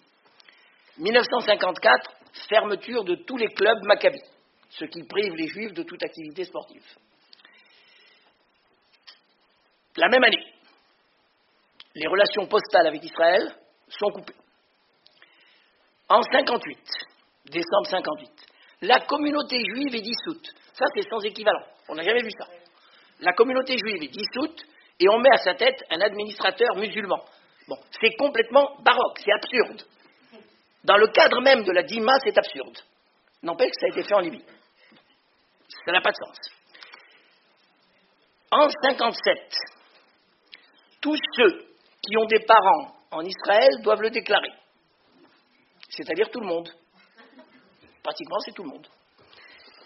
Et le 2 avril 60, on ferme les écoles de l'Alliance israélite universelle. La petite école de l'Alliance de Tripoli est fermée. Bon, ce qui oblige les Juifs à aller à l'école italienne. Cette même année, le gouvernement explicitement déclare que les Juifs ne sont ni électeurs, ni éligibles. Et qu'ils ne peuvent pas acheter des biens immobiliers. D'autre part, vis-à-vis des passeports, une politique très restrictive est mise en place. On donne des passeports aux Juifs, à la condition expresse que s'ils voyagent, un membre de la famille nucléaire reste sur place. Sans ça, on ne donne pas le passeport. Et il est spécifié dans les passeports donnés aux Juifs que le titulaire de ce passeport n'est pas de nationalité libyenne. qu'est-ce qu'il est? Je ne sais pas, apatride, n'importe quoi. Il n'est pas libyen en tout cas. Bon. Voilà donc la situation. Et enfin, en 63, est assassiné un des notables juifs les plus écoutés par les autorités, un monsieur qui s'appelait Khalfallah Nahoum. Il est assassiné en 63. Ça a le même effet à peu près que ce qui s'est passé à Constantine en 61, c'est-à-dire que ça décourage tout le monde, parce que le personnage était symbolique. Enfin, le mot de la fin, c'est en juin 67, un peu comme à Tunis, mais là c'est beaucoup plus sanglant, parce qu'on tue les gens, que les Juifs sont pratiquement acculés au départ. Ceux qui avaient des passeports étrangers peuvent le faire sans trop de difficultés. Ceux qui avaient des passeports libyens reçoivent l'ordre, ou l'autorisation de partir, ils partent, en leur demandant toutefois signalant que ceux qui partiraient et qui n'iraient pas voir un consulat libyen à l'étranger perdraient tout droit à conserver leurs biens sur place. Bon, c'est une façon de dépouiller les gens, en somme. Alors, la plupart ne vont pas voir les consulats, certains vont les voir, obtiennent la possibilité de retourner en Libye, cherchent à réaliser leurs biens, certains le feront avec perte, et quelques-uns étaient sur place, 200, dit-on, au moment où il y a eu un coup d'État qui a renversé le roi Idriss pour mettre en place le colonel Kadhafi. Il y en avait 200. Bon. Alors, ils se sont réfugiés dans les dernières bases américaines qui étaient sur place, et ils ont quitté la Libye clandestinement, sauf, semble-t-il, une femme de 45 ans. Je vous dis ça pour la petite histoire. Il y a une femme de 45 ans qui est restée sur place, j'ignore pourquoi. Voilà ce que je sais. Alors, vous voyez que la situation est beaucoup plus dramatique que dans le pays que j'ai étudié précédemment. Vous voyez que, contrairement aux Tunisiens, les Libyens ont hésité entre empêcher les Juifs de partir pour ne pas renforcer Israël ou les laisser partir finalement par les dépouiller. Il y a eu une vaste hésitation. Et enfin, les deux pays ne se ressemblent pas quant aux modalités, quant au déroulement des faits, mais je suis bien obligé de constater que les résultats sont strictement identiques. Je vous remercie. Yigal Bin-Noun, qui est chargé de recherche à l'Université Paris 8, il enseigne l'histoire de l'Afrique du Nord après la Seconde Guerre mondiale et il a soutenu une thèse qui va bientôt être publiée en hébreu sur les relations secrètes entre le Maroc et Israël et l'immigration juive entre 1956 et 1966. Donc le Maroc à cette période. L'histoire du Maroc est une histoire révolue. On connaît quelle a été son issue exactement comme celle des autres pays arabes. Pour l'historien, du point de vue méthodique, on n'a pas de situation meilleure parce qu'on peut facilement regarder le passé et essayer de voir pourquoi, en fait, ce qui nous préoccupe le plus, pourquoi les Juifs du Maroc ont quitté. Alors, pour la réponse primordiale à cette question, pourquoi les Juifs ont quitté, M. Trigano a déjà donné la réponse principale. On ne peut pas, une minorité une minorité non musulmane dans un pays musulman traditionnel et non démocratique, il n'y a aucune chance qu'une minorité de ce genre puisse continuer à vivre dans ce pays avec des droits, avec les mêmes droits que le reste de la population. Mais quand on rentre dans les détails, on voit que les choses sont un peu nuancées, ce n'est pas beaucoup nuancé concernant le Maroc. Alors, comme je me spécialise que à l'époque de l'indépendance du Maroc, l'indépendance 1956 jusqu'aux années 70, il faut comprendre que cette époque est tout à fait différente de l'époque coloniale, de l'époque du protectorat français. Et cette époque du protectorat français est tout à fait différente de l'époque précoloniale. Ça veut dire quand on parle de cette longue histoire de la communauté juive du Maroc, il faut savoir à quelle époque on parle. En tout cas, contrairement à l'époque précoloniale et même à l'époque du protectorat français, à l'époque de l'indépendance du Maroc, surtout au début de l'indépendance, ça va peut-être étonné quelques-uns, on a parlé d'un âge d'or du judaïsme marocain. Et qui c'est qui a parlé de cet âge d'or d'une façon, disons, très objective? C'est justement les émissaires israéliens qui sont arrivés en masse à cette époque à partir de 1955. Ça veut dire ils sont venus en quelque sorte pour faire sortir cette population du Maroc pour la mener en Israël, mais eux-mêmes, ils ont compris que leur situation juste après l'indépendance du Maroc était très très positive, relativement à l'époque évidemment précoloniale et même à l'époque coloniale. Alors sur les bienfaits du colonialisme, on les connaît assez. Mais cependant, il y avait à cette époque coloniale beaucoup de méfaits. On se rappelle évidemment de l'époque de la Seconde Guerre mondiale, où les colons français au Maroc, comme en Algérie et sûrement en Tunisie, cette population était très antisémite relativement à la classe dirigeante musulmane marocaine qui ne l'était pas du tout. Ça veut dire qu'on peut difficilement pointer le doigt sur des personnalités dirigeantes marocaines pour dire ces personnes-là sont antisémites. Cependant, il y a eu plusieurs événements qui ont causé petit à petit, progressivement, aux Juifs du Maroc de se sentir mal, ça veut dire d'avoir une méfiance surtout concernant leur avenir dans un pays arabo-musulman. Alors il y a eu une série d'événements qui ont propulsé ces départs. Je vais commencer par deux mythes que j'entends souvent dans des conférences de ce genre et qu'on lit souvent dans des sites internet qui fleurissent ces derniers temps, aussi bien des sites internet de musulmans marocains que de juifs marocains. Alors on entend souvent par exemple l'idée que les sionistes, dans ce sens des criminels, c'est eux qui ont poussé les juifs du Maroc à partir. Faux. Parce que, évidemment, il y avait des émissaires israéliens qui sont arrivés en masse au Maroc entre 1956 et le 28 novembre 1961. C'est l'époque où, à cette époque, il y a eu une émigration clandestine, organisée par un réseau israélien affilié au Mossad, qui s'appelle la Misgueret, qui ont organisé des départs clandestins. À cette époque, évidemment, tout était fait clandestinement, mais il y avait plus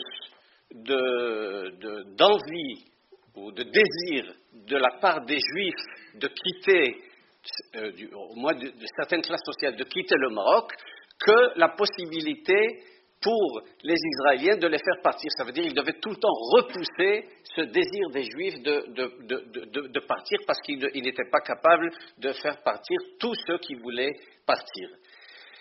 Deuxièmement, on entend souvent, ou on lit souvent, surtout dans l'opinion publique israélienne, en hébreu surtout, on parle de l'émigration des Juifs d'Europe. Alors ceux-là, a priori, sont venus en Israël par idéologie, par sionisme. C'est très bien. Bon, les mythes, c'est très bien de les cultiver, mais il y a eu évidemment, toujours comme dans des cas pareils, une petite minorité qui vient pour des raisons idéologiques. La grande masse vient pour des problèmes socio-économiques, c'est déjà connu. Alors pour les Juifs des pays arabes et pour les Juifs du Maroc, étant donné que on voit les photos de ces pauvres gens venus surtout des villages, c'est très pittoresque de les photographier et de les voir dans plusieurs publications. Alors cela, ça ne leur convenait pas très bien qu'on utilise le mot sioniste ils sont venus par idéologie. Alors on leur a cherché un terme qui est une sorte de parent pauvre du sionisme. On a dit qu'ils sont venus par messianisme. Alors c'est moins bien que sionisme, mais c'est un petit peu bien.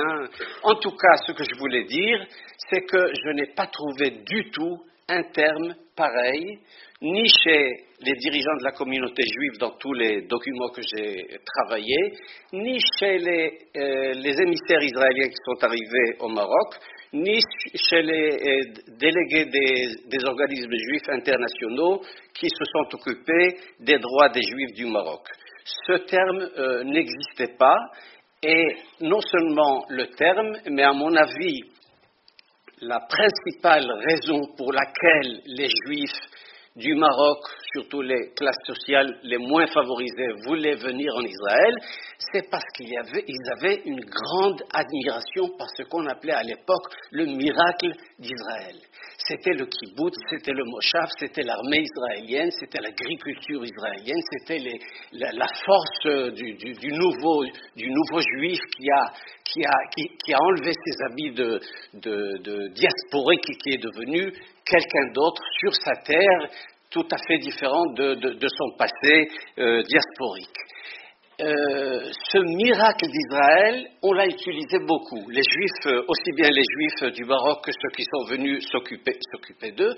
Et ce qui est aussi drôle, aussi intéressant à relever, c'est que la classe dirigeante du Maroc, la classe dirigeante musulmane au Maroc, avait aussi cette grande admiration pour Israël, au moins à cette époque que j'ai travaillé, entre 1956 et les années 70.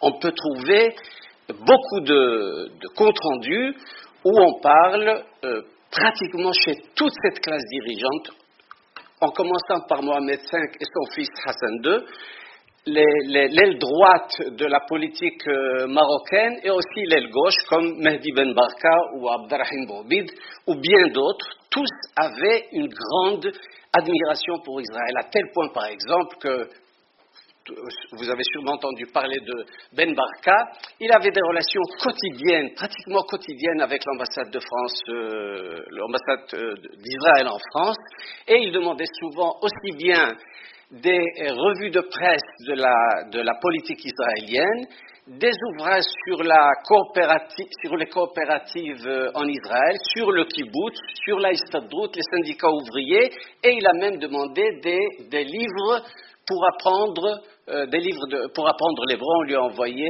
des livres qui ont été édités par Tzahal, par l'armée, pour des jeunes émigrants qui parlaient français, qui devaient apprendre l'hébreu. Donc, on a beaucoup d'exemples de ce genre où une grande partie de la classe politique marocaine avait cette admiration pour ce miracle d'Israël. Alors, qu'est-ce qui s'est passé en quelque sorte?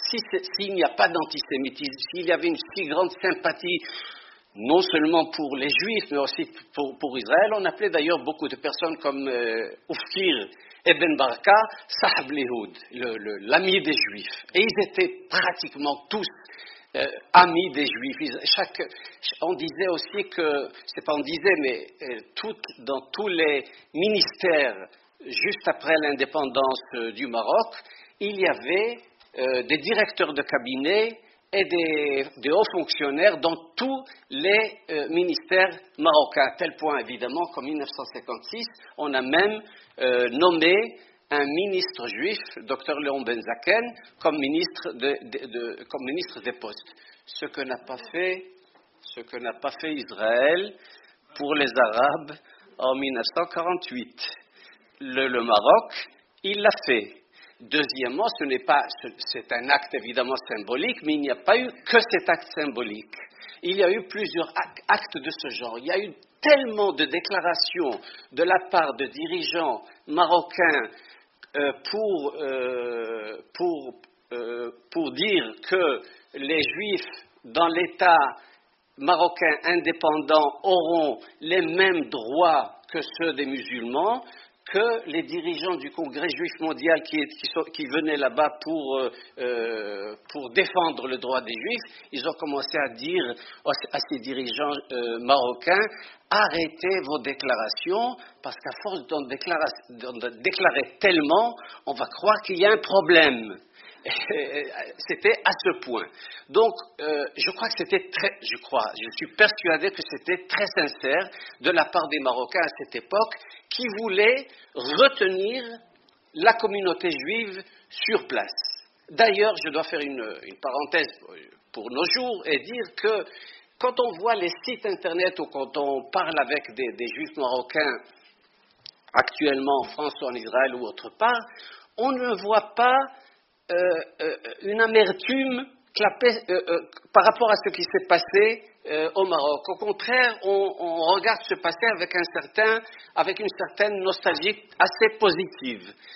Même les sites internet musulmans, aussi bien arabes que berbères, ils ont une tendance à un peu exagérer leur amour pour un certain passé judéo-arabe musulman du Maroc ou judéo-berbère arabe musulman du Maroc, parce qu'ils sont fiers de ce côté juif de leur histoire. Ça veut dire des deux côtés, il n'y a pas d'amertume. Effectivement, il y avait juste après l'indépendance du Maroc un organisme qui s'appelle Al-Wifaq, l'entente entre juifs et musulmans, qui n'a pas duré longtemps, parce que les choses ont commencé à se détériorer malgré ce que j'ai dit en préambule. Il y avait un grand courant qu'on pourrait appeler assimilationniste de juifs qui voulaient sincèrement, tout en restant tout à fait juifs dans leur religion, s'intégrer à la société et à la politique marocaine et être marocains à 100%, sauf qu'ils étaient juifs. On ne peut pas dire que ce courant n'a pas été très influent au Maroc au moins de 1956 jusqu'au début des années 60.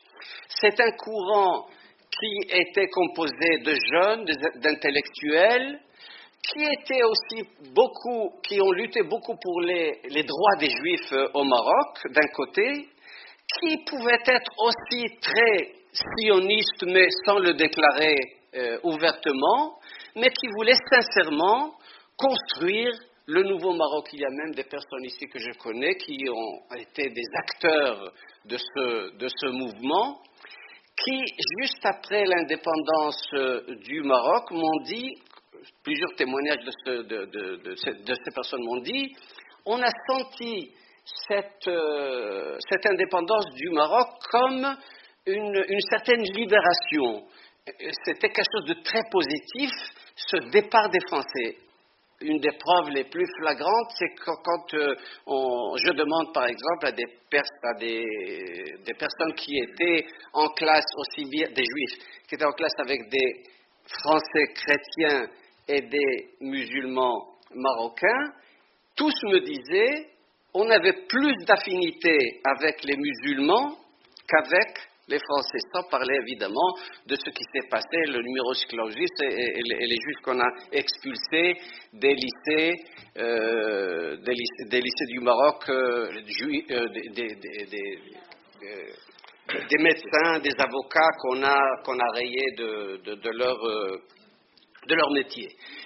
Et donc, ce mouvement assimilationniste avait une certaine importance. C'est eux qui composaient en quelque sorte les comités des villes, les comités de communautés de villes et aussi le comité central de la communauté juive marocaine. Petit à petit, cet état des choses a commencé à se détériorer. Alors, je peux vous citer ici maintenant une série de problèmes qui se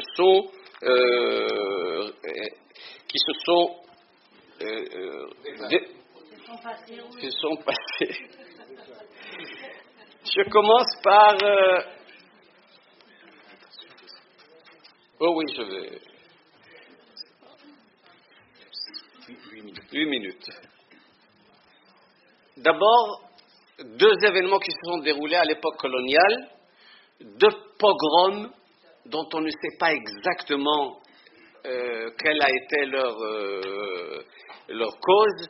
Un pogrom à Oujda. Oujda se trouve sur la frontière algérienne et c'était aussi un lieu de passage des Marocains pendant l'époque coloniale pour passer de l'Algérie vers Israël en 1947-1948.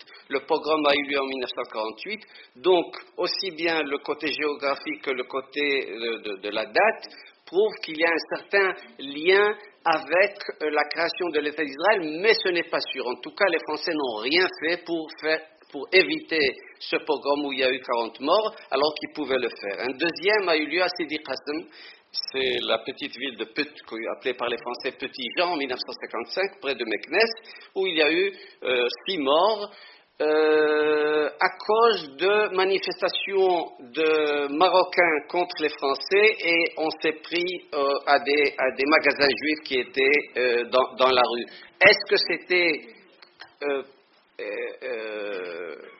contre les Juifs spécifiquement, ou c'était dans le cadre de toutes ces émeutes? C'est difficile à dire. En tout cas, à partir de l'indépendance du Maroc, ont commencé des problèmes, comme par exemple de 1956 jusqu'à octobre 1958, pour la Tunisie c'était même un peu plus tard, le Maroc a tenu tête au panarabisme nassérien, au panarabisme en général, et n'a pas adhéré à la Ligue arabe. C'est seulement après quelques pressions qu'en octobre 1958, le Maroc a adhéré à la Ligue arabe. C'est très significatif pour l'atmosphère des Juifs quant à leur avenir dans ce Maroc.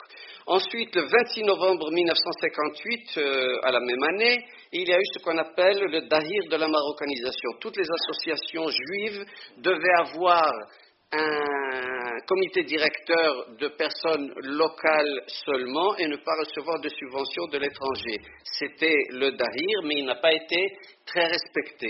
Les Juifs, d'ailleurs, la communauté juive marocaine était assez contente de ce Dahir parce que, à la même occasion, on pouvait nommer des directeurs locaux à la place de ceux qui venaient soit de l'Alliance, soit du Congrès juif mondial ou d'autre part de France.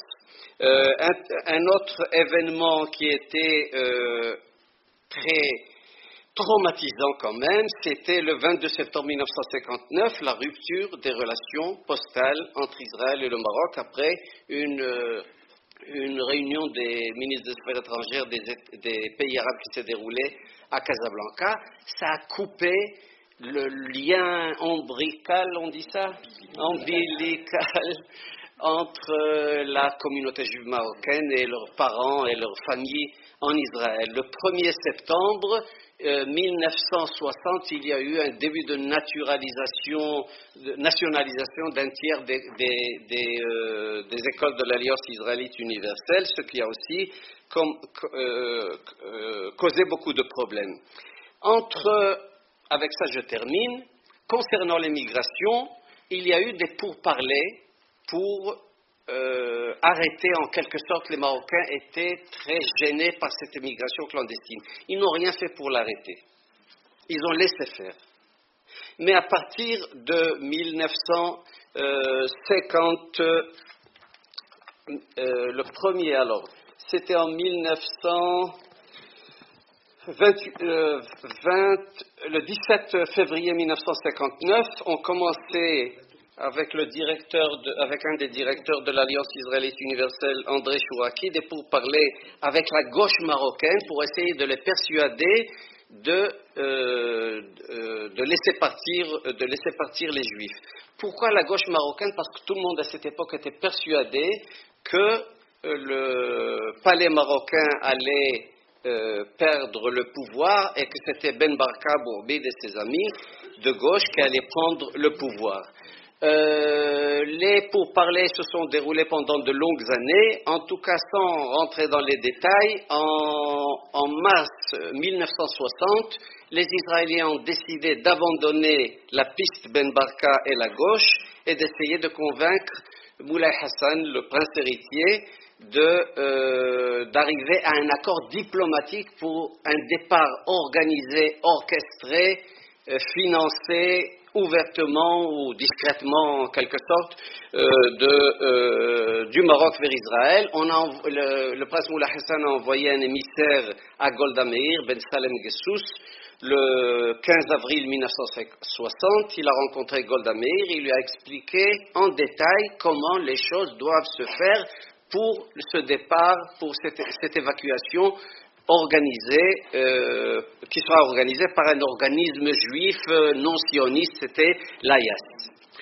Quelques mois plus tard, en août 1960 de la même année, un entretien très important entre Alexandre Istama du Congrès juif mondial avec le prince Moulay Hassan, où on est rentré dans d'autres détails. Ce qui est encore plus bouleversant, c'est octobre 1960. Octobre 1960, c'est avant janvier 1961, le naufrage du Pisces, 3 mois avant, c'est très important à comprendre, où on a déjà parlé entre le cousin du roi Moulay Ali et son conseiller, personne ne connaît son nom, Zazak, peut-être quelqu'un a entendu ce nom ici, Isaac Cohen-Oliva, une personnalité importante qui était en rapport avec le palais, et avec un certain Becking, qui tous trois ont déjà commencé même à parler de tous les détails de cette évacuation, y compris combien il fallait payer pour chaque juif qui devait quitter le Maroc. Les chiffres ne sont pas très grands. Si en moyenne, il y a eu vers entre 100 et 250 dollars par personne, pour les juifs roumains, on a payé 1000 dollars par personne à Ceausescu. En tout cas, je ne vais pas vous donner les chiffres, ils sont très détaillés dans le livre de M. Trigano. Tout ça a été fait bien avant le naufrage du Pisces. On devait presque arriver à un accord, mais avec la méfiance des Israéliens, on a raté l'occasion. On pensait tout le temps, surtout Yasser Harel qui était très méfiant, il pensait que les Marocains voulaient rouler les Israéliens. Ça veut dire que les Israéliens arrêtent l'émigration clandestine. Et après, ils ne vont pas laisser les Juifs partir. C'était tout à fait faux. En tout cas, c'est seulement après le naufrage du Pisces en janvier 1960, quelques mois après, en mars 1900, de cette même année, qu'on a repris pour parler diplomatique. En début août 1961, il y a eu un accord non signé qui permettait le départ collectif, avec des passeports collectifs des Juifs du Maroc, avec des passeports collectifs, et les sommes qui devaient être payées s'échelonnaient entre 100 et 250 dollars par personne, et c'est ainsi que le 28 novembre 1961, les premiers bateaux et les premiers avions ont commencé à partir discrètement, mais avec les accords des autorités, et en quelque sorte, en 1966, ce projet a pris fin par manque d'immigrants. Tous ceux qui voulaient partir pouvaient le faire, et ceux qui voulaient même partir avec des passeports individuels pouvaient le faire aussi. Merci beaucoup.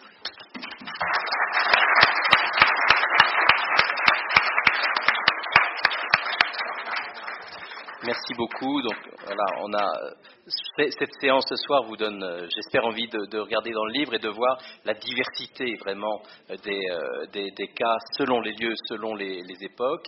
Donc il nous reste peu de temps. Je peux proposer quelques questions de la salle, mais vraiment très rapides à nos différents orateurs. Donc qui souhaiterait prendre la parole? Monsieur. Je souhaitais vous poser une question parce que je suis très intéressé évidemment par tous les détails et tout le respect de la vérité que je vous prête. Il y a cependant une question qui apparaît flagrante, c'est le droit des peuples à disposer d'eux-mêmes a été la grande victime de cette affaire. J'entends par là que le choix politique des Juifs des pays arabes, il n'a pas été monolithique. même si en majorité, on peut leur prêter d'avoir opté pour l'Occident, n'est-ce pas?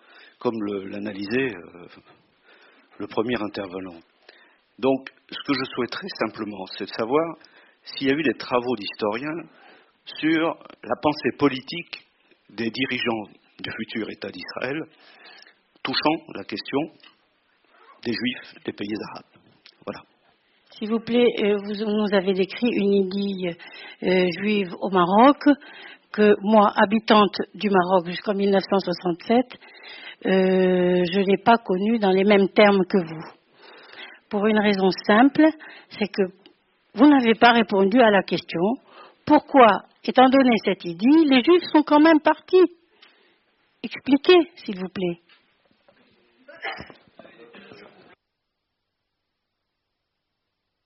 Oui, j'étais étonné par ce patriotisme, ce nationalisme des Juifs marocains, mais ensuite on va retrouver cette affaire avec l'affaire des Panthères Noires.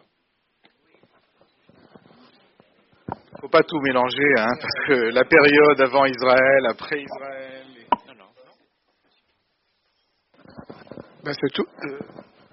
C'est toujours concernant les Juifs du Maroc. Ça aurait été bien dans votre intervention de vraiment dater, parce que la situation était tout à fait, autant été catastrophique avant l'indépendance. Après l'indépendance, la situation est tout à fait différente. Mais je rejoins Ruth. Pourquoi ces Juifs sont partis? Pourquoi ils sont partis du Maroc?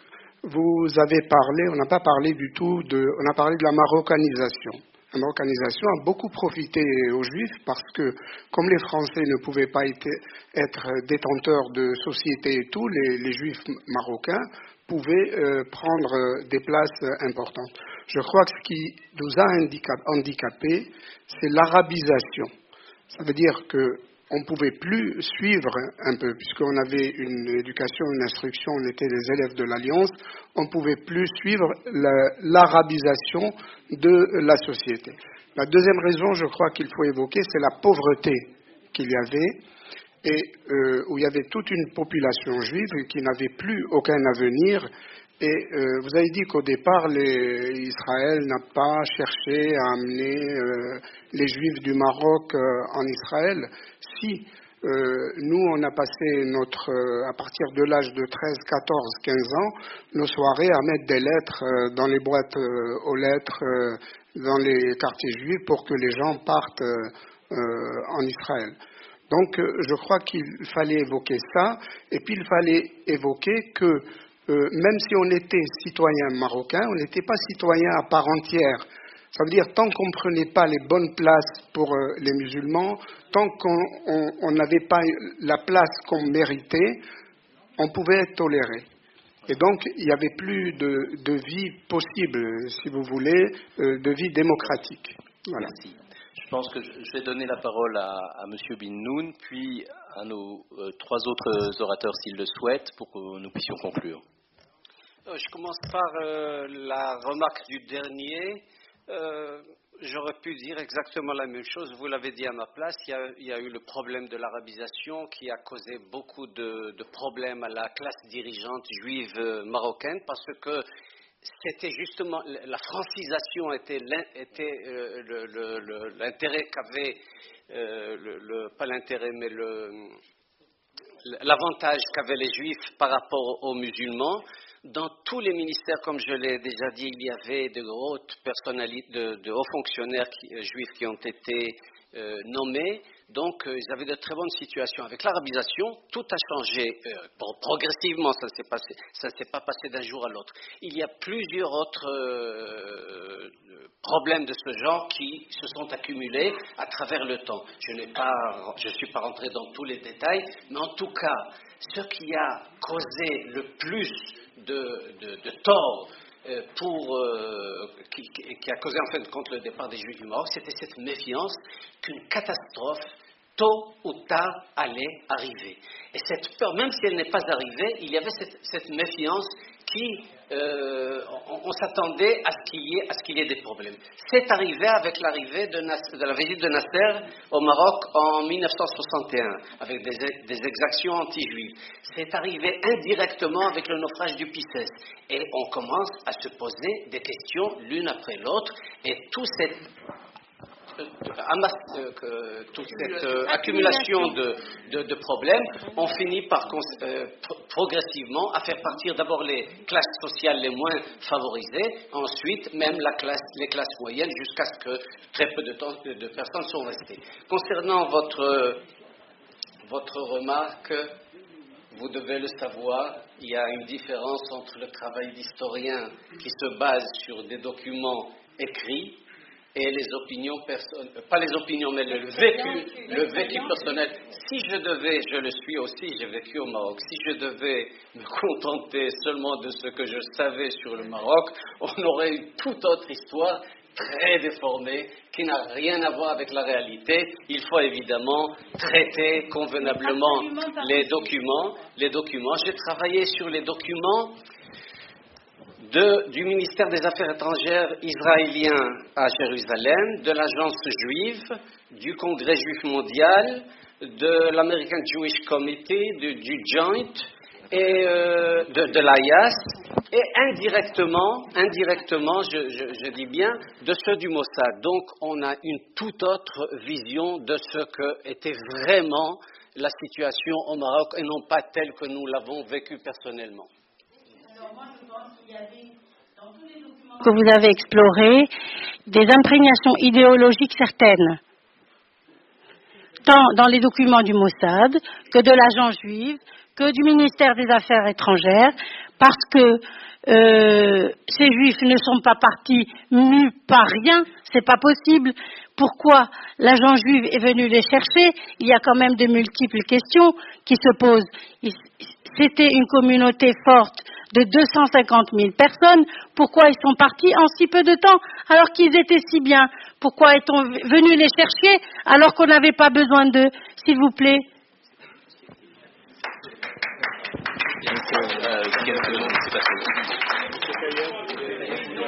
S'il vous plaît. Je voulais rebondir sur une affirmation sur l'histoire de l'arabisation. Je pense qu'il y a deux questions totalement distinctes au niveau de l'arabisation. Il y a un problème technique. Comment dominer une langue qu'on avait plus ou moins abandonnée? Ce problème se posait, à mon avis, avec une acuité particulière, se serait posé avec une acuité particulière en Algérie. C'est beaucoup moins vrai pour la Tunisie et le Maroc.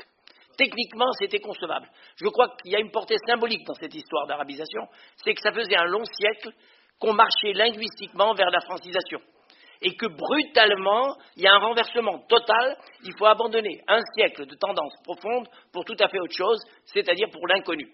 Je crois que c'était très symbolique, les élites l'ont ressenti comme ça, beaucoup plus que de manière technique. En tout cas, au Maroc et en Tunisie, c'est très probable. C'est tout ce que je voulais dire.